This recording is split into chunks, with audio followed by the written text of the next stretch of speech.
আসসালামু আলাইকুম। মেরি তৌফিক হোসেন স্বাগত জানাচ্ছি এনটিভি রাতের খবরে।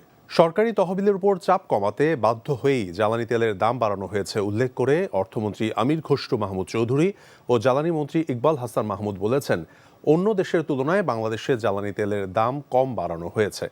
আজ সচিবালয়ে তারা দুজন এসব কথা বলেন। বাংলাদেশের জনগণ ও অর্থনীতির উপর অতিরিক্ত চাপ সৃষ্টি হয়, আইএমএফের এমন কোনো শর্ত মেনে নেওয়া হবে না বলেও জানান অর্থমন্ত্রী। নজরানা চৌধুরীর রিপোর্ট।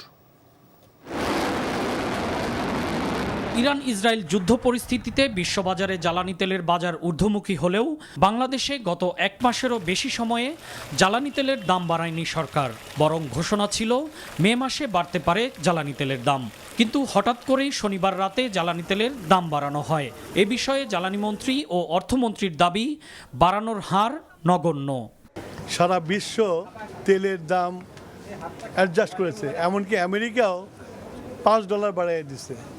তো সেইখানে আমরা বাংলাদেশে গত এই যে যুদ্ধ লাগার পর থেকে আমরা যে ইম্পোর্ট করে স্টক তৈরি করেছি, তার যে দাম পড়েছে সেই দামের থেকে নিচে আমরা এখন প্রাইস অ্যাডজাস্টমেন্ট করছি। এটা করতে বাধ্য হয়েছি আমরা, কেননা এটা বৈদেশিক মুদ্রাতে কিনতে হয়। আইএমএফ এর সাথে দাম বাড়ানোর কোনো সম্পর্ক নেই। তহবিলের উপর এত প্রেশার আসতেছে, আমাদের তো বাকি প্রোগ্রাম চালাতে হবে। দেশের অর্থনীতি চালাতে গেলে আগামী দিনে বাজেট আসছে, তাই না? সুতরাং এটা মাথায় রেখে আমাদেরকে এই সিদ্ধান্ত নেওয়া হয়েছে, তাও খুব কম বাড়ানো হয়েছে। মূল্যস্ফীতি তো বাড়তেই পারে, আবার নাও বাড়তে পারে। আইএমএফের বসন্তকালীন বৈঠকে যোগদান শেষে শনিবার রাতেই দেশে ফিরেছেন অর্থমন্ত্রী। সংস্থাটি বাংলাদেশের সাথে সম্পাদিত ঋণ চুক্তির টাকা ছাড় করবে কিনা এমন প্রশ্নের জবাবে আমির খসরু মাহমুদ চৌধুরী বলেন, বৈশ্বিক আর্থিক সংস্থাগুলোর সাথে আলোচনা একটি চলমান প্রক্রিয়া। জনগণের স্বার্থের ব্যাঘাত ঘটে এমন কোনো শর্ত মেনে নেওয়া হবে না বলেও জানান তিনি। আমাদের ডিমান্ড কি, ওরা কি দিতে পারবে, ওরা কি চাইতেছে, আমরা কি চাইতেছি। ওরা যেভাবে চাইতেছে আমারও তো চাওয়া পাওয়া আছে। ওরা চাইলে যে আমি ওদের কথা মতো তো আমি করতে পারবো না। আমার তো একটা ডেমোক্রেটিকলি ইলেক্টেড গভর্নমেন্ট, এটা বুঝতে হবে। আলোচনা শেষ হয় নাই। আবার আলোচনায় যে বিষয়গুলো এখনো পুরোপুরিভাবে আমরা একমত হতে পারিনি, যে শর্তগুলো নিয়ে আলোচনা হচ্ছে, এগুলো চলছে আলোচনা। কিন্তু আমাকে তো নিশ্চিত করতে হবে আমাদের দেশের জনগণের উপর কোনো চাপ সৃষ্টি করে, আমাদের দেশের অর্থনীতি ব্যবসায়ীদের উপর চাপ সৃষ্টি করে কোনো সিদ্ধান্ত তো আমরা নিতে পারবো না। আইএমএফের সাথে বিদ্যমান আলোচনা আরও 20 দিন চলতে পারে বলে জানান অর্থমন্ত্রী। নজরানা চৌধুরী, এনটিভি নিউজ, ঢাকা। ভোক্তা পর্যায়ে সব ধরনের জ্বালানি তেলের দাম বাড়ানোর পরও গ্রাহক ভোগান্তি খুব একটা কমেনি। আজও লম্বা লাইনে দাঁড়িয়ে তেল দিতে হচ্ছে যানবাহন চালকদের।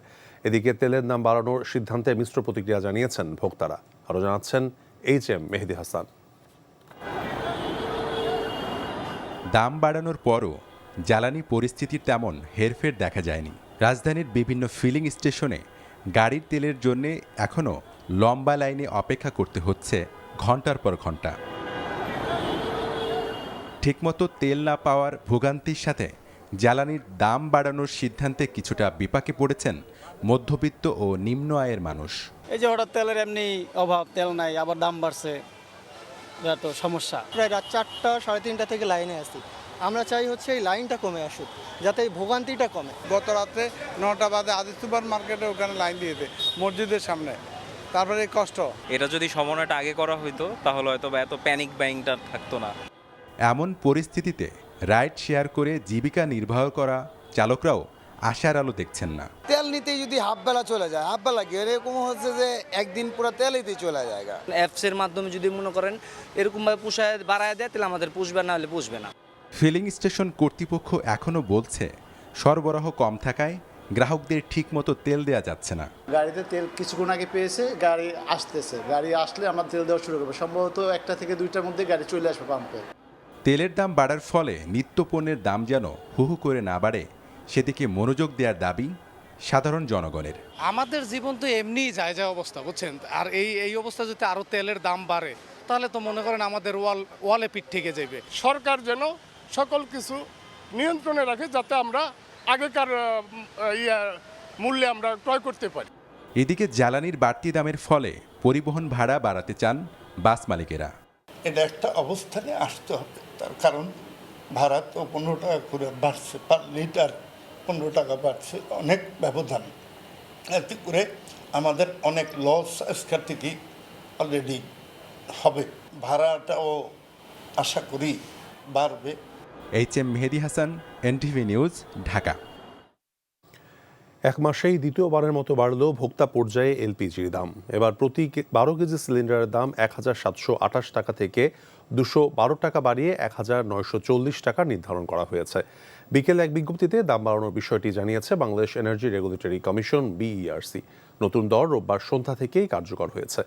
এর আগে এপ্রিলের শুরুতে বেড়েছিল 32 টাকা 30 পয়সা, আর গত মাসে 12 কেজি এলপিজি সিলিন্ডারের দাম ছিল 1341 টাকা। এপ্রিলের শুরুতে সেই দাম 387 টাকা বাড়িয়ে 1728 টাকা করা হয়েছিল। যুদ্ধের কারণে জাহাজ ভাড়া বাড়ায় দাম সমন্বয় করা হলো এবার। BERC বলছে, বাজারে বিভিন্ন আকারের এলপিজি সিলিন্ডার পাওয়া যায়। এখন থেকে প্রতি কেজি এলপিজির দাম 161 টাকা 66 পয়সা। জ্বালানি সংকট ও তেলের মূল্য বৃদ্ধি নিয়ে তীব্র ক্ষোভ প্রকাশ করে সংসদ সদস্য রুমিন ফারহানা বলেছেন, জ্বালানি মজুদ নিয়ে জনগণের সঙ্গে মিথ্যাচার করছে সরকার। দুপুরে জাতীয় সংসদ অধিবেশনে তিনি বলেন, মন্ত্রীরা জ্বালানির সংকট নেই বললেও রাস্তায় 3 কিলোমিটার লাইন দেখা যায়। রুমিন ফারহানার বক্তব্য চলাকালে সরকারি দলের কিছু সদস্যের অশোভন আচরণের নিন্দা জানিয়েছেন বিরোধী দলীয় নেতা ডাক্তার শফিকুর রহমান। এদিকে কার্টুন শেয়ার করা একজনকে গ্রেফতারের প্রতিবাদ জানিয়েছেন সংসদ সদস্য হাসনাত আব্দুল্লাহ। সেলিম মালিকের রিপোর্ট।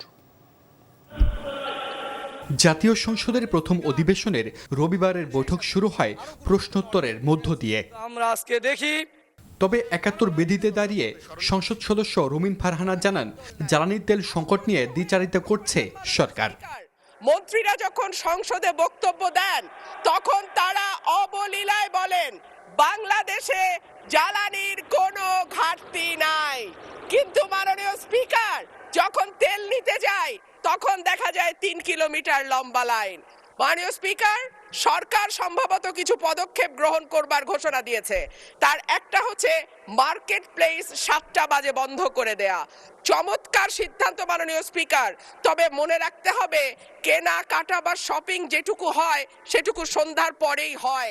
রুমিন ফারহানা বক্তব্য দেওয়ার সময় সরকারি দলের সংসদ সদস্যরা কিছুটা হট্টগোল করলে এর প্রতিবাদ জানান বিরোধী দলীয় নেতা। সম্মানিত কিছু সদস্য এমন কিছু অঙ্গভঙ্গি করেছেন যেটা আমার বিবেকে আঘাত লেগেছে। আমি এটা আশা করি না। এমনকি আমি এও লক্ষ্য করলাম, একবার দুইবার নয়, 4 বার 5 বার নির্বাচিত হয়ে সংসদে যারা এসেছেন তাদের কেউ কেউ এই কাজটা করেছেন। বিষয়টা একেবারেই অগ্রহণযোগ্য যা করা হয়েছে। আমি এটার জন্য দুঃখ প্রকাশ করছি এবং আমি এটার নিন্দা জানাতেও বাধ্য হলাম। সংসদে তারকা চিহ্নিত প্রশ্নের উত্তর নিজে না দিয়ে কিছু মন্ত্রী কেবল লিখিত উত্তর টেবিলে উত্থাপনের প্রতিবাদ জানান সংসদ সদস্য হাসনাত আব্দুল্লাহ। কার্টুন শেয়ারে একজনকে গ্রেপ্তারের প্রতিবাদও জানান তিনি। এখানে একটা মিম শেয়ার দেওয়া হয়েছে, যেখানে দেওয়া হয়েছে তিমি মাছ সবাইকে সার্ভ করা হচ্ছে, এবং এই ধরনের মামলায় আমাদের এই অভ্যুত্থান পরবর্তী সময়ে বিরোধী দল মতকে দমন নিপীড়নের জন্য গ্রেফতার করা হচ্ছে এবং জামিনও দেওয়া হচ্ছে না। এবং এইখানে কোনো ধারায় 25 ধারায় সাইবার নিরাপত্তা যেটা আইন এই সংসদে পাশ করা হয়েছে, এই আইনে কটূক্তির জন্য বা রাজনৈতিক স্যাটায়ারের জন্য আমাদের মামলা করার কোনো বিধান নাই। এর জবাবে চিফ হুইপ জানান, গ্রেপ্তার হওয়া ব্যক্তি সাইবার ক্রাইম সহ অন্যান্য অপরাধ করলে খতিয়ে দেখা হবে। তিনি অনেক কিছু কার্যক্রমের সাথে জড়িত, ম্যান পাওয়ারের সাথে জড়িত, মানুষ এক্সপোর্টের সাথে জড়িত, মানি লন্ডারিং সাথে জড়িত, এরকম অনেক ইনফরমেশন এখানে আছে। এটাও কতখানি সঠিক তা আমি জানি না। কাজে আমার বক্তব্য হলো, এই ভদ্রলোকই যদি সেই ভদ্রলোক হয় যিনি এই সাইবার কার্যক্রমের সাথে জড়িত, তা আমি মনে করি তার এইটা গভীরভাবে খতিয়ে দেখা উচিত সরকারের। এদিকে সাংবাদিকদের শিক্ষাগত যোগ্যতা নির্ধারণ সহ অনলাইন ডাটাবেস তৈরির পরিকল্পনা গ্রহণ করা হয়েছে বলে জানিয়েছেন তথ্যমন্ত্রী জহিরউদ্দিন স্বপন। সেলিম মালিক, NTV নিউজ, ঢাকা। জ্বালানি তেলের কৃত্রিম সংকট তৈরি করে সিন্ডিকেটের মাধ্যমে সরকার দাম বৃদ্ধি করেছে বলে মন্তব্য করেছেন জাতীয় সংসদের বিরোধী দলীয় চিফ হুইপ এবং এনসিপির আহ্বায়ক নাহিদ ইসলাম। দুপুরে বাংলা মোটরে দলটির কার্যালয়ে বিভিন্ন রাজনৈতিক দলের নেতাকর্মীদের এনসিপিতে যোগদান উপলক্ষে আয়োজিত সংবাদ সম্মেলনে তিনি মন্তব্য করেন। তিনি অভিযোগ করেন, প্রথমেই চক্র রেশনিং পদ্ধতি সহ বিভিন্নভাবে জনভোগান্তি বাড়িয়ে দাম বৃদ্ধির বন্দোবস্ত নিশ্চিত করে।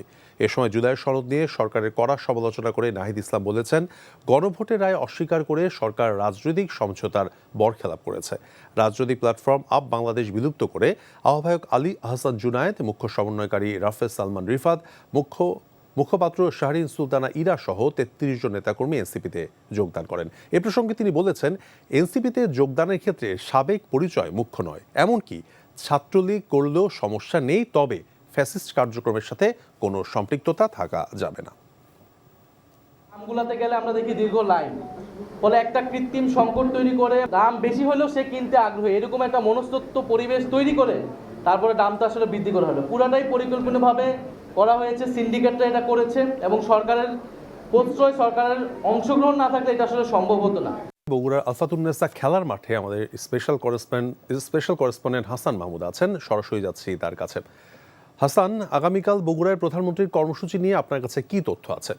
আচ্ছা, এটা হচ্ছে বগুড়ায় প্রথমবারের মতো প্রধানমন্ত্রী হওয়ার পরে তারেক রহমান আসছেন এবং এটা তার পৈতৃক নিবাস। সেই হিসেবে বগুড়ায় আসলে এক ধরনের মানুষের মধ্যে উৎসাহ উদ্দীপনা যেমন রয়েছে, তেমনি বেশ কিছু আসলে নতুন ঘটনা তারেক রহমান প্রধানমন্ত্রী আসার পরে ঘটবে। সেটি হচ্ছে যে আমি যে জায়গাটিতে দাঁড়িয়ে আছি, এটি হচ্ছে বগুড়া পৌরসভা, যেটি 1876 সালে এই পৌরসভা স্থাপিত হয়েছিল এবং আজ রাতের পরেই অর্থাৎ কালকে সকালেই এটি কিন্তু সিটি কর্পোরেশন হয়ে যাচ্ছে। অর্থাৎ 1876 সালে প্রতিষ্ঠিত এই বগুড়া পৌরসভাটি সিটি কর্পোরেশনে রূপান্তরিত হবে এবং সেই সিটি কর্পোরেশনের উদ্বোধন করবেন কিন্তু প্রধানমন্ত্রী তারেক রহমান এবং সেই এটি আসলে 27 এপ্রিল 2025 সালে কিন্তু এই সিটি কর্পোরেশনের প্রজ্ঞাপন জারি হয়েছিল এবং তারপরে কিন্তু এরপরে অর্থাৎ গত বছরের 27 এপ্রিলের জারি হয়েছিল, কিন্তু এরপরে আগামীকালই এটি সিটি কর্পোরেশনে রূপান্তরিত হতে যাচ্ছে। তাই এই সিটি কর্পোরেশনের সামনেও এখন কিন্তু অনেকে অপেক্ষা করছেন, অর্থাৎ যেটি সিটি কর্পোরেশন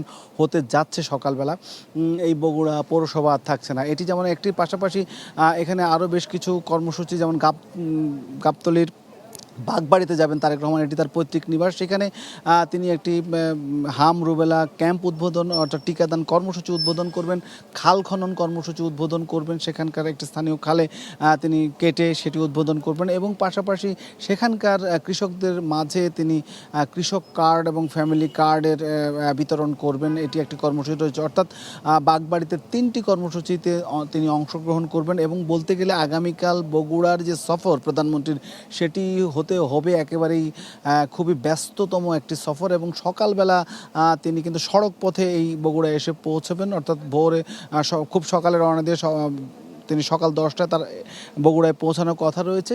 এখানে 3টি ফলক উন্মোচন করার কথা রয়েছে এবং 3টি ভবন, বিশেষ করে জজ কোর্টে একটি ভবন এবং আরও একটি বিকেলে প্রেস ক্লাবের একটি ভবন উদ্বোধন করার কথা রয়েছে এবং আলতাফুন্নেসা খেলার মাঠে বিকেলে একটি জনসভায় বক্তৃতা করবেন, যেখান থেকে বগুড়াবাসী সেখান থেকে তারেক রহমানের কাছ থেকে প্রধানমন্ত্রীর কাছ থেকে প্রধানমন্ত্রী হিসেবে তাদের জন্য নতুন কিছু শোনার অপেক্ষায় থাকবে।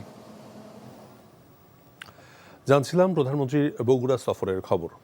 আগামী 29 ও 30 এপ্রিল ঢাকা আইনজীবী সমিতির নির্বাচন ঘিরে ভোটারদের মাঝে আতঙ্ক বিরাজ করছে বলে মনে করছেন জামায়াত সমর্থিত সবুজ প্যানেলের প্রার্থীরা। তারা বলছেন, নির্বাচনী প্রক্রিয়ায় ত্রুটি থাকার কথা বলা হলেও তার সমাধান করা হচ্ছে না। সুপ্রিম কোর্টে সংবাদ সম্মেলনে তারা এসব অভিযোগ করেন। আমরা যখনই ভোটের কাজ করতে যাই তখন সাধারণ লয়ারদের মধ্যে একটা আতঙ্ক কাজ করতেছে। সে আতঙ্ক হচ্ছে আমরা ভোট দিতে পারবো কিনা।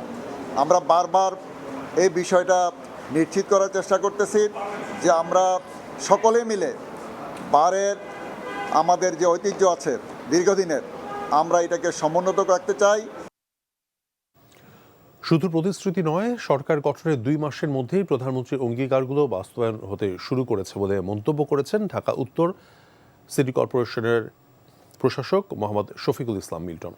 রাজধানীর ভাসানটেক বস্তিতে স্থাপিত সোলার বেসড এলইডি স্ট্রিট লাইটের উদ্বোধনী অনুষ্ঠানে কথা বলেন তিনি। এ সময় সিটি প্রশাসক বলেছেন, প্রধানমন্ত্রী তারেক রহমান আগামী দিনে উন্নয়নের ধারায় নতুন ইতিহাস গড়বেন। অনুষ্ঠানে উপস্থিত বক্তারা জানান, সোলার স্ট্রিট লাইট স্থাপনের ফলে বিদ্যুতের উপর নির্ভরতা কমে আসবে। অন্ধকারে অপরাধ বেশি ঘটে, স্ট্রিট লাইটের আলোয় চুরি, ছিনতাই সহ নানা অপরাধ কমে আসবে বলেও আশা প্রকাশ করেন তিনি। স্থাপিত 450টি স্ট্রিট লাইটের সঠিক রক্ষণাবেক্ষণে এলাকাবাসীর সহযোগিতা চেয়েছে সিটি কর্পোরেশন। নারায়ণগঞ্জে জেলা প্রশাসনের অভিযানে বিপুল পরিমাণ অবৈধ মজুতকৃত জ্বালানি তেল উদ্ধার করা হয়েছে। বিকেলে সিদ্ধিরগঞ্জের গোদ্দাইল বার্মস্ট্যান্ড এলাকায় এই অভিযান চালানো হয়। এ সময় মোট 1050 লিটার ডিজেল এবং 70 লিটার অকটেন জব্দ করা হয়। পরবর্তীতে পদ্মা ডিপোর পরিচালনা কর্মকর্তা সালেহ সামির কাছে জব্দকৃত জ্বালানি বুঝিয়ে দেওয়া হয়েছে। অভিযানটি পরিচালনা করেন জেলা প্রশাসনের সহকারী কমিশনার মোহাম্মদ তরিকুল ইসলাম।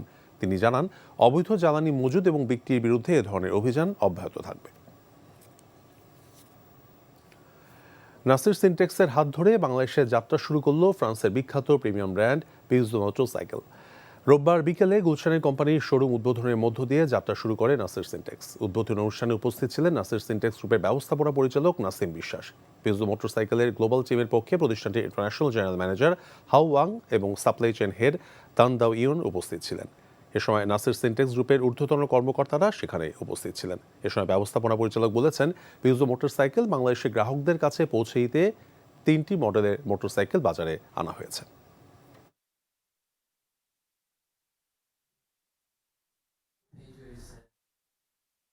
আগামী বাজেট শাস্তিমূলক না করে প্রযুক্তি নির্ভর, ব্যবসা বান্ধব এবং প্রবৃদ্ধিমুখী করার দাবি জানিয়েছে ব্যবসায়ী এবং বেসরকারি খাতের উদ্যোক্তারা। সকালে রাজধানীর একটি হোটেলে এমসিসিআই এবং ইআরএফ আয়োজিত আসন্ন বাজেট নিয়ে বেসরকারি খাতের প্রত্যাশা শীর্ষক সেমিনারে এসব কথা বলেন বক্তারা। বলেন, জ্বালানি সংকটে চাহিদার তুলনায় ঘাটতি বেশি হয় উৎপাদন ব্যাহত হচ্ছে। এতে দেশি বিদেশি বিনিয়োগ স্থবির হয়ে পড়েছে।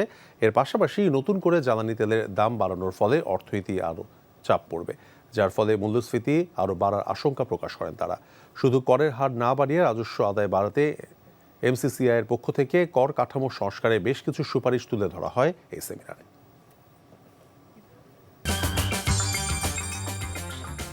এই ছিল রাতের খবরে। এই খবরের ভিডিও সহ আপডেট জানতে ভিজিট করুন এনটিভি অনলাইন www.ntvbd.com। এছাড়াও এনটিভির জনপ্রিয় সব অনুষ্ঠান এবং খবরের আপডেট জানতে ভিজিট করুন আমাদের ইউটিউব এবং ভেরিফাইড ফেসবুক পেজ।